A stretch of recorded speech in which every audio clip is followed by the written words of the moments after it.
PTI वालों का बनता है कि वो अपोजिशन में है तो कम से कम आवे पूछे। आवाम ने वोट PTI को दिया था। सजाद भाई तो चौथे पांचवें नंबर के होते, लेकिन MPS साहब को यहाँ अभी आके यहाँ क्रेडिट लेने की बिल्कुल भी ज़रूरत नहीं है। अभी बेदू साहब उनके थ्रू के पास गए, इनके आसफ साहब के साथ हमारे महल्ले से लोग गए। आपकी काविश है, आपने इतनी मेहनत की, आपने आके हमारे पहले भी आपने करवाया था। और जो क्रेडिट लेने आते हैं तो मैं एने मोहल्ला से दरख्वास्त करता हूँ कि सलाम भी नहीं करना उन पर। ये हमारे कोई वो नहीं है, ये हमारे नौकर है, हमारे पैसों से पलते हैं। कोई शुक्रिया उक्रिया नहीं है। आप खादिम हो और जितने भी जिम्मेदारान है ना, कोई शुक्रिया भी नहीं होगा, कोई मेहरबानी नहीं होगी, फलां की मेहरबानी, फलां का शुक्रिया। ये पैसे आप अपनी जेब से नहीं खर्च कर रहे हैं, ये पैसे आवाम के हैं।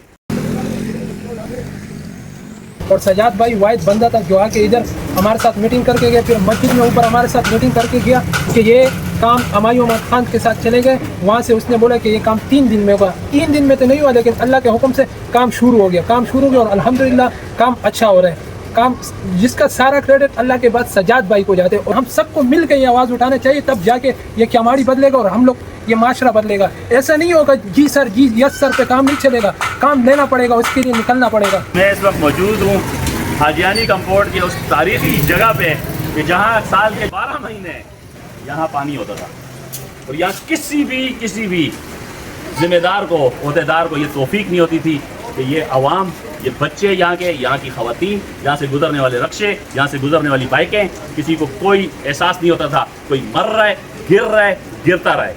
3 साल पहले इस पूरे 1.5 किलोमीटर के नाले की हमने सफाई करवाई थी अल्लाह के फजल करम से। बहुत नामुमकिन काम था, लेकिन अल्लाह ने हमारी मदद की क्योंकि नीयत खालिस थी, लोगों को तकलीफ़ों से निकालना था। इस मसले को हाईलाइट किया। अब जामा मस्जिद अब्दुल वहाब में ऊपर बैठ के इलाका मकीन के साथ मीटिंग की, तय ये हुआ कि हम टाउन चेयरमैन के पास जाएंगे। अल्हम्दुलिल्लाह खालिद खान भाई की जो जिम्मेदारी थी वो मुझे रोज़ाना अपडेट कर रहे हैं और ये पूरा नाला अब सफाई की तरफ जा रहा है। हम आपसे पूछेंगे आपको कितना फ़ंड मिल रहा है। आपको लोगों के लिए, इलाके के लिए फ़ंड मिलता है, आप लगाते नहीं है। आप लोग मिन्नतें करते हैं, आप लोग झाँकते नहीं हो। तो भाई हम इंशाल्लाह जगाते रहेंगे और दूसरी बात आपसे काम करवाते भी रहेंगे इंशाल्लाह। मेन फॉल्ट भी आपको पता था। अब प्रॉब्लम ये है कि आपने थोड़ा हाईलाइट किया इस इलाके को, आपने उनको बताया कि भाई ये बहुत बड़ा मसला है, कोई छोटा मसला नहीं है। ऐसे ही है क्योंकि यहाँ के जो नुमाइंदागान है वो बिल्कुल सोए हैं। रोज़ मैं आपका भी जिक्र करूँगा सजाद साहब, आप पर सही तौर पर उनसे इस सिलसिले में जब हमने आपसे रब्ता किया तो अपने तौर पर भी सिर्फ कोशिश किरदार अदा किया। उस किरदार की वजह से जो अब शुरू हलचल मची होगी। इस वक्त पूरी क्यामाड़ी को, टापू को, UC9, UC8, UC10 सब सजाद भाई लगे हुए, अकेला अल्लाह ताला इसको अजर देवे। और उसके बाद से ये काम हर से शुरू वक्त जब तक उन पर दबाव पड़ा इस तरफ से, जो सियासी दबाव भी, अखलाकी दबाव भी पड़ा, तो ये काम इन्होंने हरकत में आया। तो आज जो काम जो हो रहा है, जितना भी हुआ है, लेकिन इस पर कुछ ना कुछ ये हमें ये कह सकते हैं कि थोड़ा बहुत नज़र आ रहा है, लेकिन मुकम्मल इसकी जो क्वालिटी होनी चाहिए वो नहीं है इसके अंदर।